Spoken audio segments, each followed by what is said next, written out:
Добрий день, я вітаю всіх, хто приєднався до нас в медіа-центрі Україна Укрінформ. 9-й рік триває війна і 252-й день від початку повномасштабного вторгнення російського агресора. І зараз ми будемо говорити з вами про надважливу тему. Сьогодні ми... Very important topic of derussification. We invited the members of the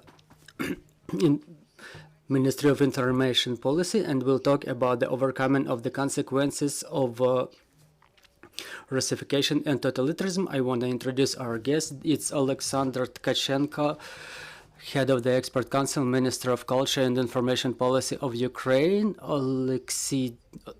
Oleksandr, member of the Expert Council, ideologist, Head of Center for Research of the Political Values NGO. It's Konstantin Doroshenko, member of the Expert Council, art critic and curator, and we will have Natalia Krivda joining us shortly. She's the member of the Expert Council, Doctor of Philosophy, professor at the Taras Shevchenko National University of Kiev. And I think they will join us shortly, so just in brief, so everybody understands what we're talking about. Oh, hello, Mr. Oleksandr.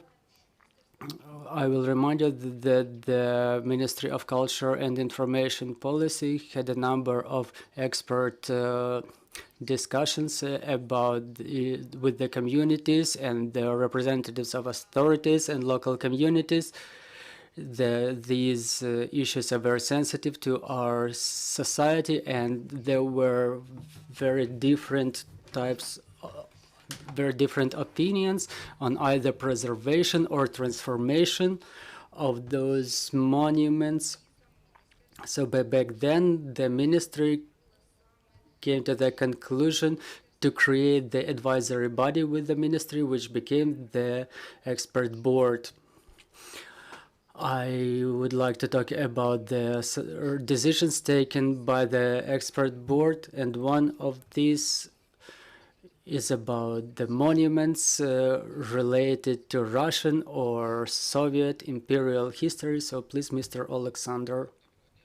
Good afternoon. First of all, I want to thank my colleagues for cooperation, because honestly, even no matter how difficult is this issue, we conduct our meetings in intelligent manner, no matter how hard the discussions are. We created this board as the example for local communities to introduce the way how to discuss our joint history. And even the name of our expert board, we were disputing this issue a lot. We didn't call it derussification, but the overcoming of the consequences of Russian totalitarianism. What were the challenges we were facing? The citizens in many cities, they want to remove the monuments. We only want to fight the consequences of russification, but we're only talking that our recommendations is not the law, and everybody should be done in a legal way. So our recommendations are to the authorities of how it should be happening. We had a number of meetings, and actually the recommendations were to both the general approach of the overcoming the consequences, but also specifically as to certain monuments. For example, case in Poltava, we were discussing the laws to be adopted by the parliament. We had more than 10 meetings already, and each of them was ending with certain resolution or recommendation that we were given on the website of the board. We really receive a lot of applications to the ministry. Not all of them are considered, apart from the most resonant ones, by these members of the boards. And to report what we've done from the beginning of the year, I will tell you. So starting from the 24th, we recognize as those which should not be included in the national heritage 39 monuments. It's the monuments to Frunze, Krupska, Kirponos, and others. The expert board on the account of the cultural heritage recommended to remove the preservation status from the monuments of Pushkin, Kuznetsov, Tikhonov, Fedorov, Kotovsky, and many others. We are considering currently about dozens, if not hundreds, of other applications, but it's worth mentioning at once that when we take our resolutions, we rely mostly on the applications coming from the local authorities. Sometimes we hear, as it was with the monument to Suvorov in Ismail, that the board doesn't take resolutions but we don't take this resolution because we didn't have relevant application, and the same applies to the Yekaterina monument in Odessa, around which there is a very big discussion going on. But our last meeting was in the public sphere, so that everybody sees our the discussions, which end up sometimes is something that is not understood to the general public. For example, we said that it's inappropriate for some monuments of the Russian heritage to be in certain places of Ukraine, but it doesn't mean immediate destruction. It may mean relocation and preservation of the monument itself, because some of them are part of our cultural heritage, and maybe they should be located in some special parks devoted to some Russian public persons. But what we want to emphasize, that Russia during dozens of years used Russian culture as the instrument and tool for occupation for the peoples who had this disgrace to end up under their authority. Maybe someone heard recently as Lavrov cited Pushkin on how the Slavic nations should live together, and this is one of the examples how Russia uses culture as a weapon of war. And when we say that in Ukraine it's not worth to keep 400 streets named by Pushkin, it's worth mentioning how they appeared, and they appeared as the instrument of gradual Russification in Ukraine. When Western colleagues ask me, why do you fight Pushkin, I keep asking, how many streets named by Pushkin do you have in Italy, for example, or Germany? But they cannot remember more than 2. And when I say that we have the streets named after Pushkin, Lermontov, Chkalov, Gagarin, we have dozens, if not hundreds of them. They come to realization on why they appeared here in Ukraine. That's the instrument of planting the ideology, the narratives. So our communication in this crowd, we have more experts in our board, is going on to fight the consequences of this Russification in intelligent and demure way. That's it. I will pass the microphone to my colleagues. Mr. Konstantin, please. Thank you, gentlemen. I need to emphasize then we're saying about the removal of monuments or renaming of the streets. It doesn't necessarily mean the prohibition of these or those cultural personalities. Censure is prohibited in Ukraine, and we have freedom of information. So we're talking about a different type of problem. Not every historic personality should be glorified from the point of view of today and the values shared by Ukraine. Some cultural personalities are outstanding, such as Martin Heidegger or Knut Hamsun, who supported Hitler back in the day, and their books are being studied in the universities, but they don't have monuments even to them, even in the countries they were born in.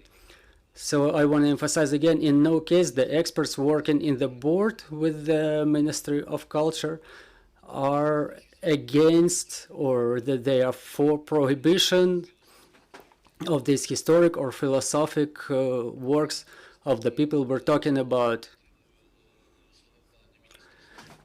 But I support the words of Mr. Minister of Pushkin. If you look at the world map where there are monuments to Pushkin, so you'll see that the borders of those areas are where Russian Empire used to end. So Pushkin is not a global personality. And as to the removal of the monuments themselves, some monuments create, so to say, architectural ensemble. Recently we got the information about the bus in the metro station of University metro station in Kiev. There are some cultural historical personalities belonging to Russia, like Gorky, who have nothing to do with Ukraine, with University of Tkachenko. Should we remove them now, or should we wait more? Those are very delicate issues, and during our discussions, every expert expresses their opinion, and we always want to reach consensus. And the consensus we're having now is that after what Ukraine suffered during this barbaric invasion by Russia, it's our obligation to remove all the empire signs from public spaces in Ukraine. They may be interesting as the works of art or examples of Russian propaganda and narratives, because it's interesting from the study vantage point, and these artifacts should be removed to parks or museums from public spaces. These parks or museums to be yet created. And to end my speech, I think, as well as some of my colleagues, Kiev region should show certain example, creating the case of creation of the park of totalitarian and imperial culture, to show how it can be done in a civilized way, how to comment it, so that our children didn't have some white spots in history, so that they can see the history of both our achievements, but also the history of how these imperial narratives were implemented. Which personalities called to most discussion? Well, we're talking not only about what we're doing now. We're mentally resisting Russian aggression, because it's the ministry not only of culture but of information policy. We all resist Russian aggression, and this is important function and mission of this ministry. Is the, so to say, enlightenment activity. So our discussions is not only about denial, but denial itself is sometimes necessary. We had resolutions on more than 10 streets. For example, in Ukraine, these 10 streets, as a rule, are named by some Russian culture personalities, and it was normal activity in USSR, which implemented the policy of de-Ukrainization in Ukraine and promoting their historic personalities. So it's time for change now. I'm talking about some local authorities.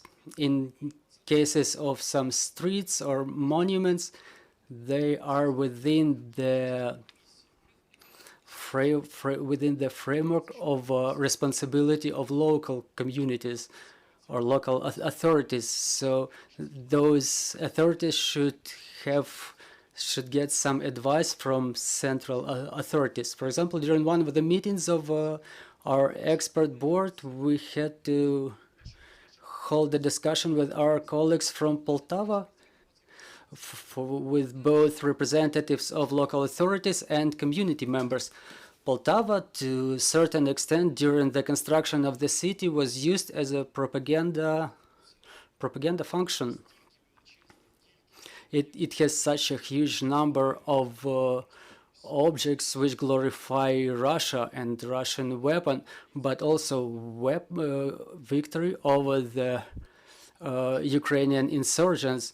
So where Peter the First drank water or had his horse tied, and there is imperial signs. There are imperial signs in all these parts. So when we have to replace something with something else, we have to explain that it's not like we have to replace one monument with the other. We don't have to follow these Soviet stencils.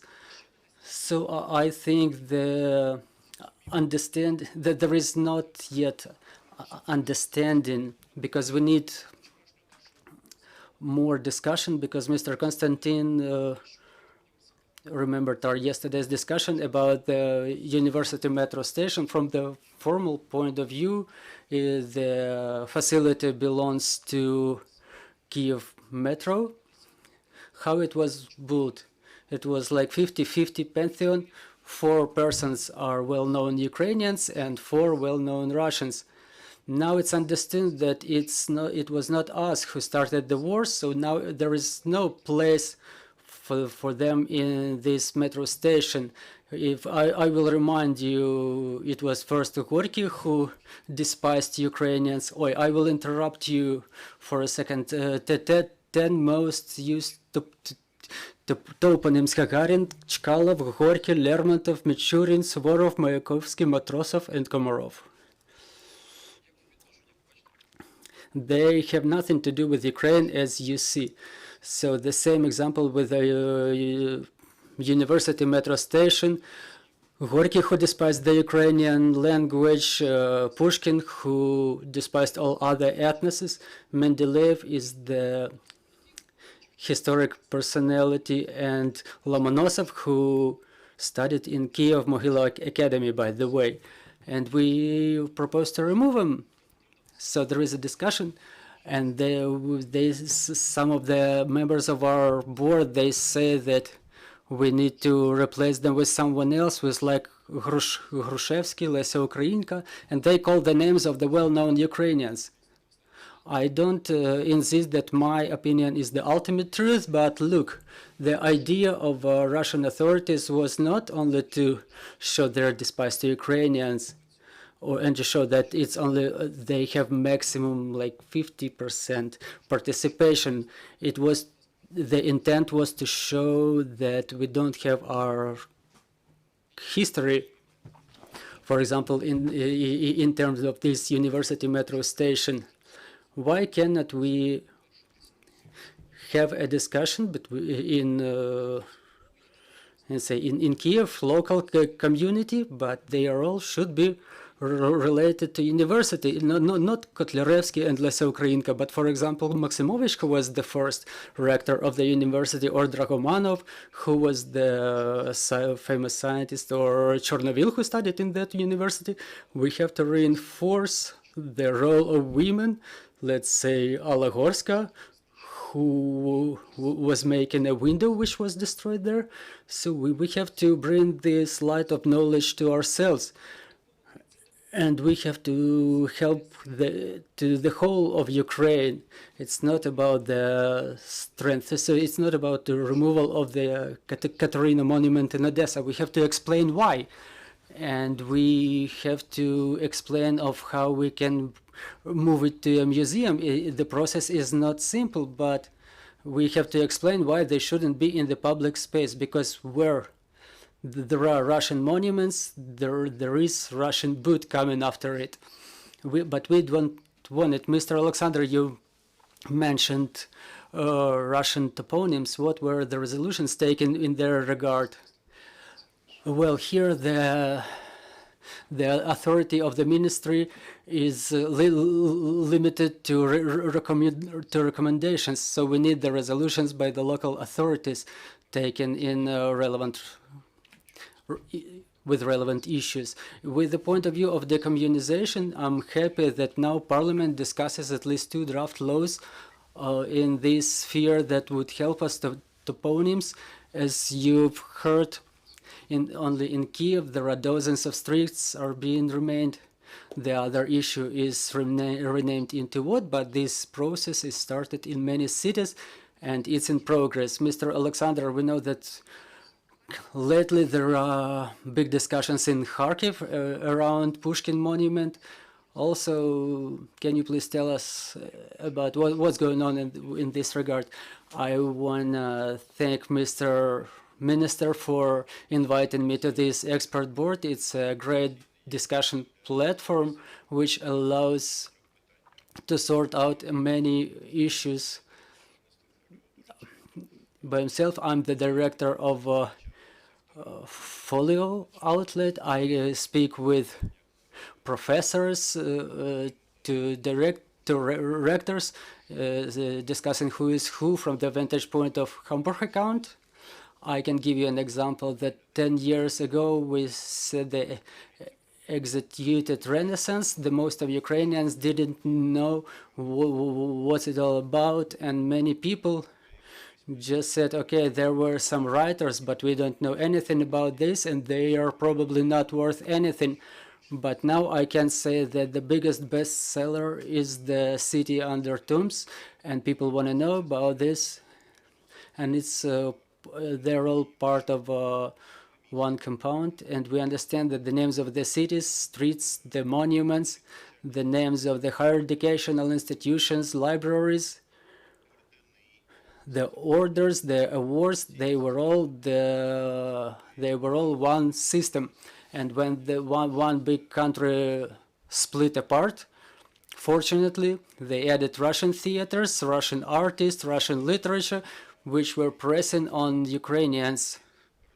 And Ukrainians were understanding that we are lower and they are higher. We can see it in the libraries, in the shelves of the bookstores, on the TV, and many times should have passed so that the upper part of the society, the proactive part of the society, understands this fact, and maybe the first time in Maidan it transformed into public understanding. But 8 years of war passed, almost a year of the hot stage of the war passed, but in the public space we see that nothing changed for many people. That's why my desire when I work with this board is to the maximum extent, most proactively, to inform the society what was happening 300 years ago.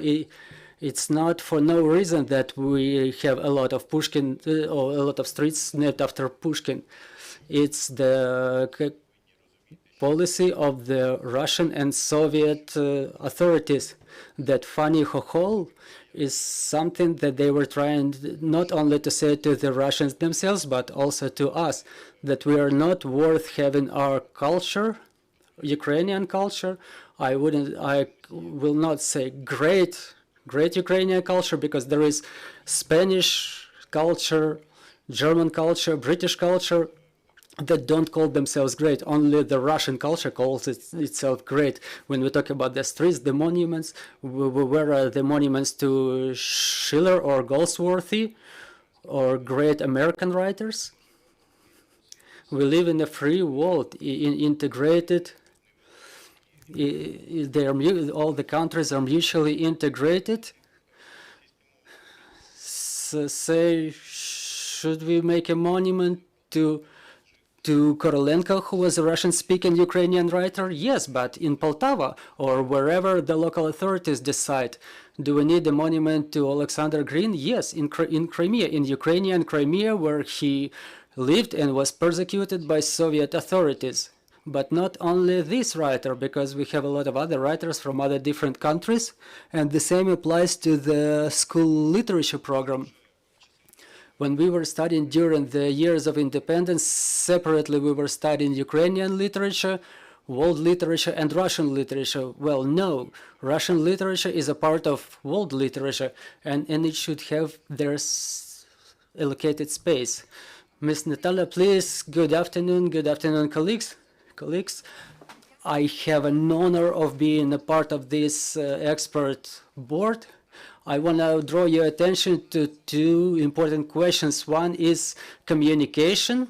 Everything that is happening in the space of Ukraine is related to symbolic capital. It's the same for all countries. We mark a space for us, our values, or we remove those markers to develop our values.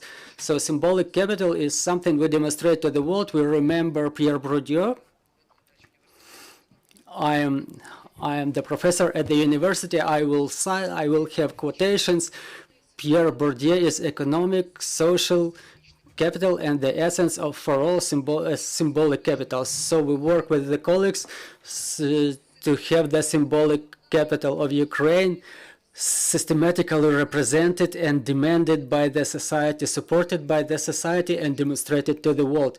To have it all happen, we need communication. Getting back to all the cases discussed by the colleagues, to remove the monument in Poltava it's the architectural ensemble creating the city, to removing the statues at the university metro station.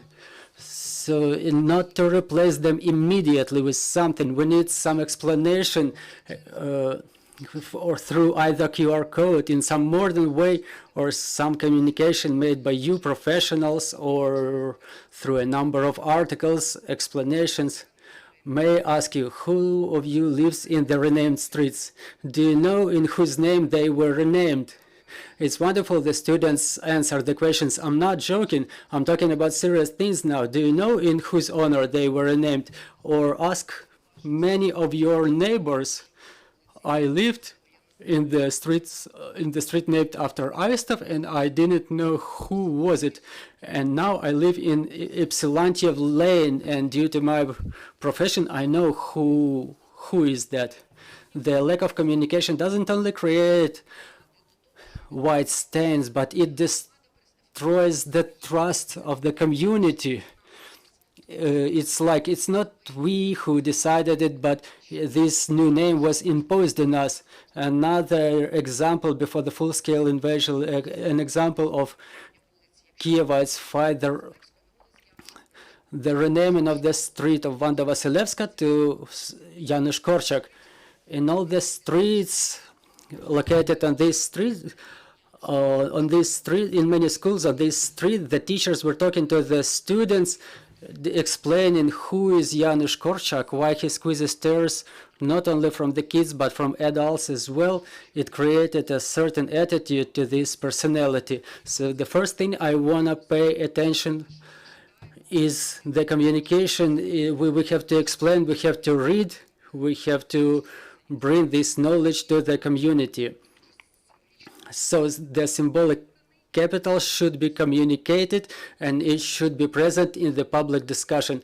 And the second issue, maybe I'm going a little bit ahead, but as to the shape of what we allow ourselves, I want to be careful. I don't want to offend anybody. I think I have an impression that sometimes the local authorities wait for the acts of vandalism to happen to the monuments in order not to be responsible for them.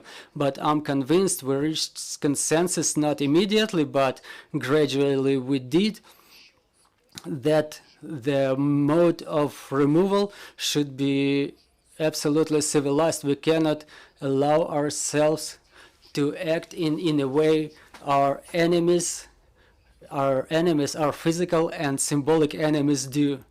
The sledgehammer, or give me a word, a tow truck, or the bones of Potemkin being stolen from Kherson. We cannot allow ourselves doing it civilized removal, correct with regard to architectural ensemble. If it's a work of art, if it has some historic value, there are procedures to bringing it to the museums. Yes, I know it requires funds, but it should happen sometimes, but not sledgehammer, not barbarity and destruction, because we cannot slide into this abyss of barbarism, because this number of cultural practices we exercise is something that saves us from sliding into this abyss. So again, communicate, explain, work with the communities in terms of understanding each other and the mode of removal. And publicity, yes, thank you. Publicity, openness, transparency, as much as we have time and as much as we can. Or here we see a professor with a microphone. Dear friends, we can proceed to the questions. Dear colleagues, please introduce yourselves. Good afternoon, Svetlana Tkachenko, Ukrinform. As to the monuments, not all of the monuments located in the municipal space can be relocated to the museums. And in the recommendations, it's said that they are covered with temporary covers, but we face problems that nothing can be as eternal as temporary. And didn't you think you should engage urbanists or architects to creatively rethink these monuments in the municipal space? So it's not only the pile of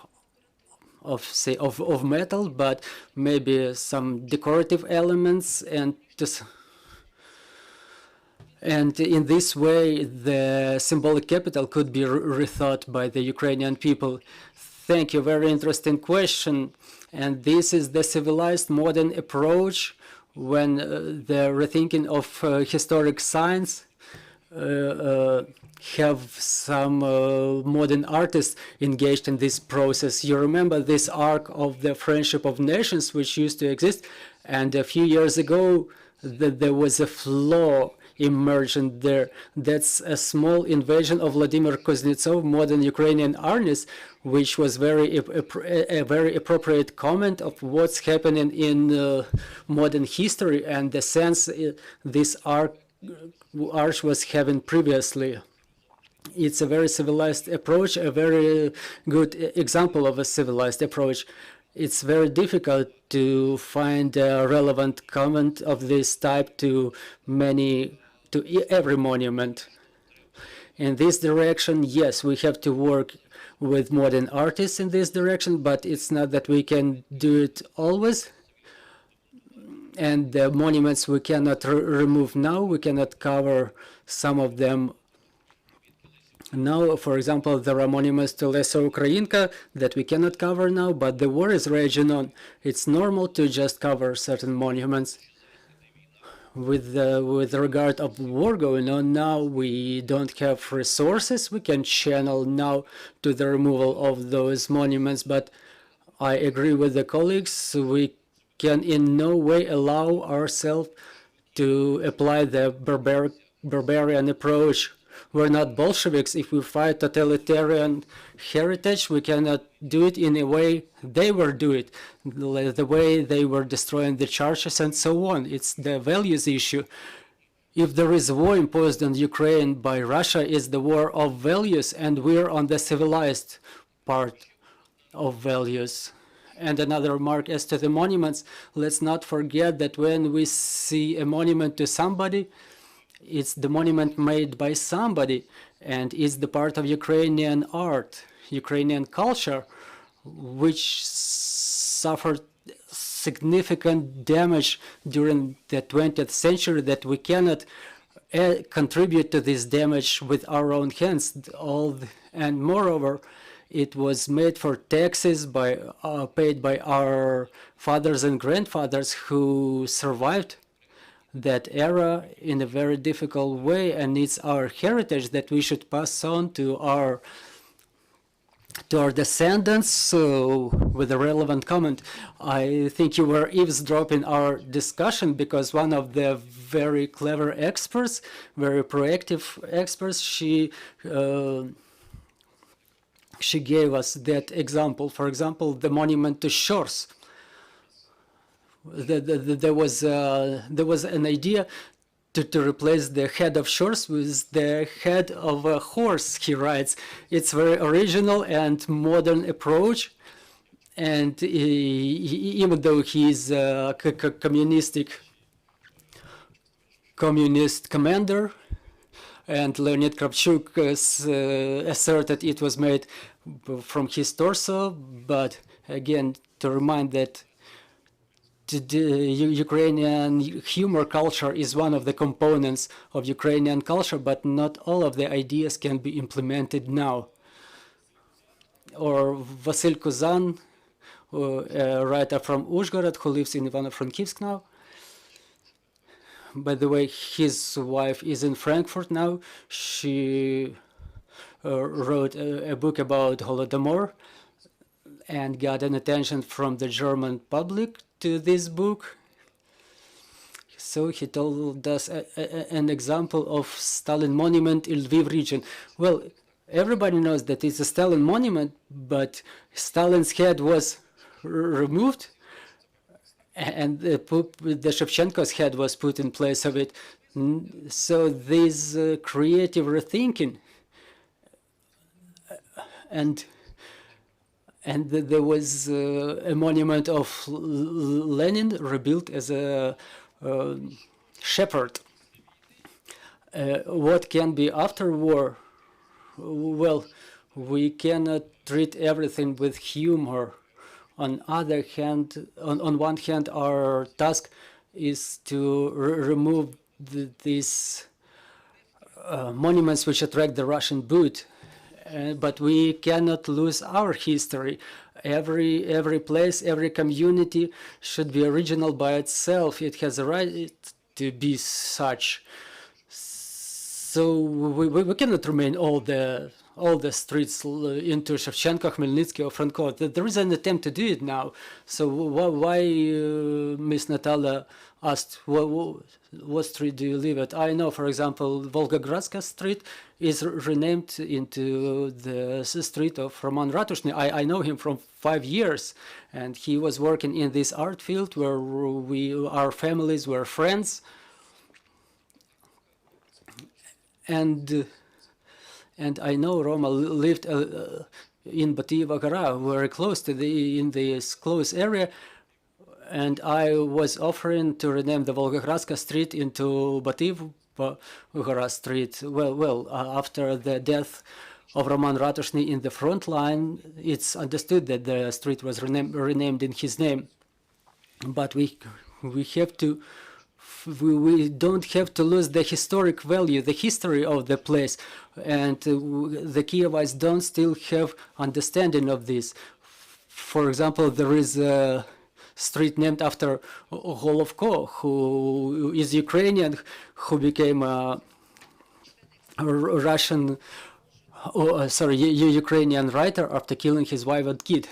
Well, members of the expert board cannot give advices to anybody, like to engage the artist. It's the resolution of the community or local authorities or community authorities. Or if I'm not mistaken, Mr. Minister, like if not on the national level, it's a community should say, we want this monument to look like this. It's not like imposition. Let me word it from the beginning. The expert board cannot provide recommendations on whom to engage, to which decisions, to what resolutions, but to produce senses, to communicate the values is our task. Any more questions, friends? Good afternoon, Daria Voyko, Nikopol, online outlet Nikopol city. In our city, in the beginning of May, we started the process of derussification of the toponyms. Now that Nikopol is under constant shelling, starting from June, this process stopped a little bit. you're talking about the personalities, about the monuments to poets, artists, I don't know, whoever else. I'm interested in the following issue: what the local authorities should do with the militaristic monuments of Soviet militaristic monuments. For example, in Nikopol, there is a monument to aircraft, cannon, and tank. The cannon is turned to the city with its barrel. So before Nikopol was shelled, there was no issue with removal of this monument. When Nikopol started being shelled, the people's mood changed to something to remove this monument, because it's a marker that occupants can come here. So again, my question: what to do with the militaristic monuments? To remove them, or to give them, or to give this resolution to community, so that the local authorities go after the community to get rid of responsibility in this way. And another moment is that probably the community will want to remain this, but those are militaristic markers, Soviet militaristic markers. Again, I think, were eavesdropping, because the last resolution taken by the expert board, it consists of 2 articles, and the second article is with regard to militaristic monuments, in particular World War II militaristic monuments. And we have to talk about not single approach. We have to allocate, or we have to separate the monuments to the types of military material, and the World War II monuments to the victims of the war. Let's not forget that Ukrainians contributed significantly, hugely, to the victory over Nazism. We have a lot of tombs. We have a lot of monuments dedicated to victory in the war. Russia tried to usurp this right. So in stylistics, there is a lot of markers of conquering territories.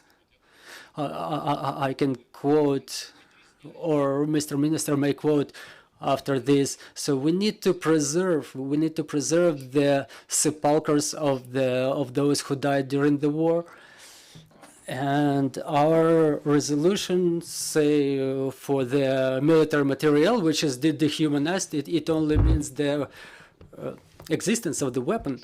It's upon the resolution of the community of how to deprive either they want to deprive themselves of this, because there is no cultural load in the militaristic monument, because we have a tank near our, say, economy university. So, Mr. Minister, if you allow me, we will refer to the sources in our website of the ministry. There is a text of recommendation that we approved. They are brief and strict. The law is in effect in Ukraine as to glorification of denazification of the war 39-45. According to this law, all the monuments related to the victory over Nazism and fascism are protected by the state, but the interpretation and rethinking of these monuments is absolutely necessary, and it's said in this text. I will not tell you with my words, but the process already started a little bit chaotically. For example, in Izum, the monument to the liberator warriors, they got their flags repainted into yellow and blue. And I agree with my colleagues that we will remember that in 45-46, when the United Nations organization was established, the role of Ukraine was not disputed. Ukraine is one of the founders of United Nations organization. So our participation, our contribution to the victory over Nazism and fascism is huge, but the interpretation, the existence of the monument in the public space should be happening. I have to mention there is a need to remove the markers of Russian and Soviet propaganda and all those dates of 41, 45 to be replaced with 39, 45. And the only thing I want to add, I had a discussion with our Estonian colleagues. They have the same process in progress with regard to the sepulchres and Russian tanks, on how they should be relocated and where they should be relocated. They do it in a correct and intelligent way. There are specially allocated spaces where they move these objects to. And I have a small remark regarding your question. You said derussification. We're not talking about derussification because it's a racist term. Is the overcoming of the consequences is because the derussification is the same as de-Ukrainization, for example. So we have to be sensitive in terms of wordings. Those are very important features because we cannot allow ourselves to be disrespectful to any nation. And another moment regarding the monuments, it's my personal opinion. With the military markers you have in your city, they don't pose any art value, but they may be of collection value.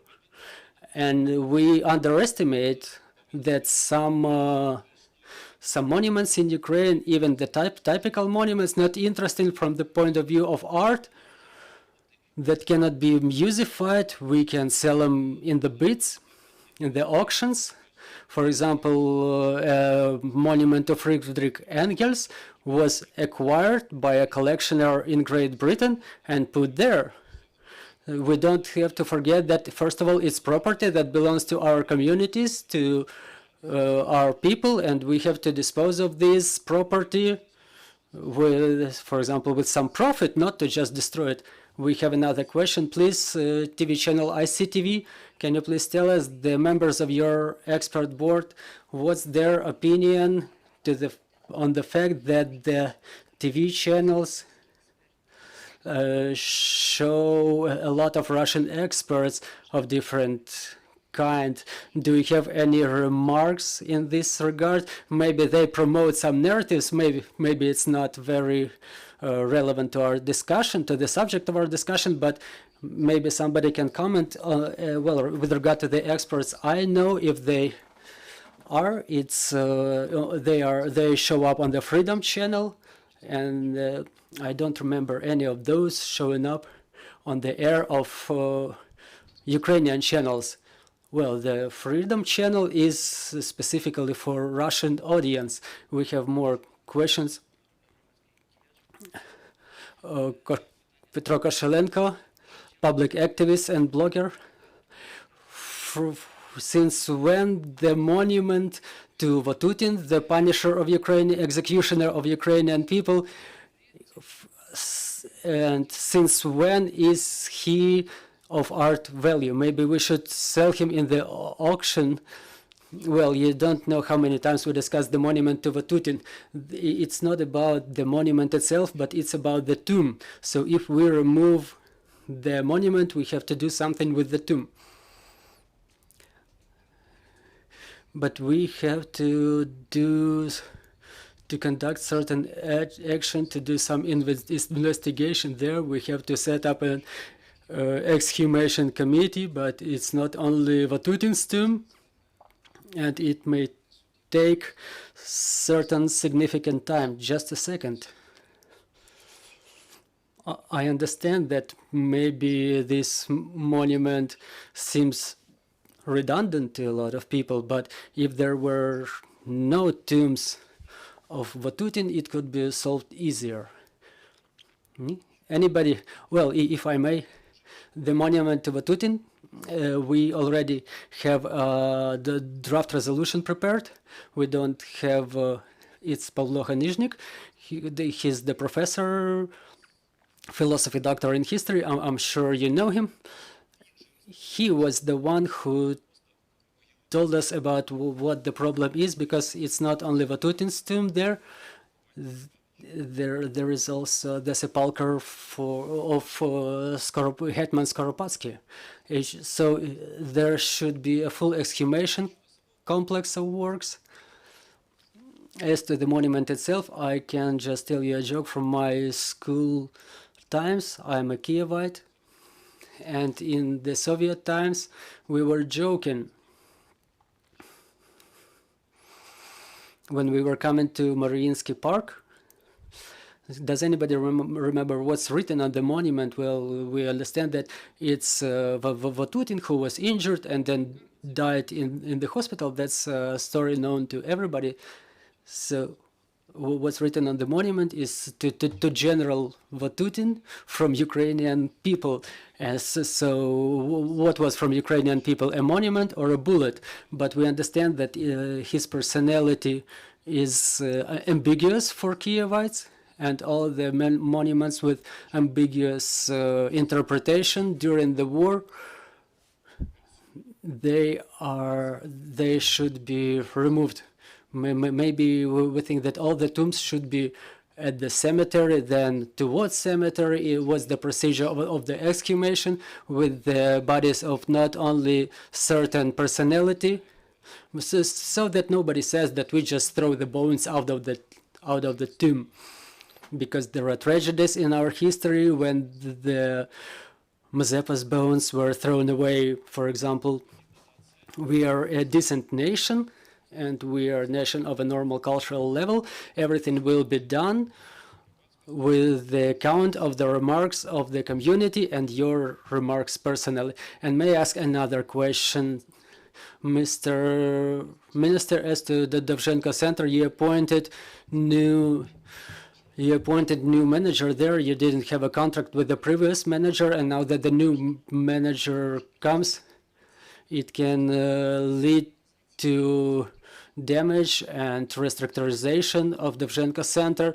Did you know about this reorganization of this cultural center that can significantly change or that can disappear?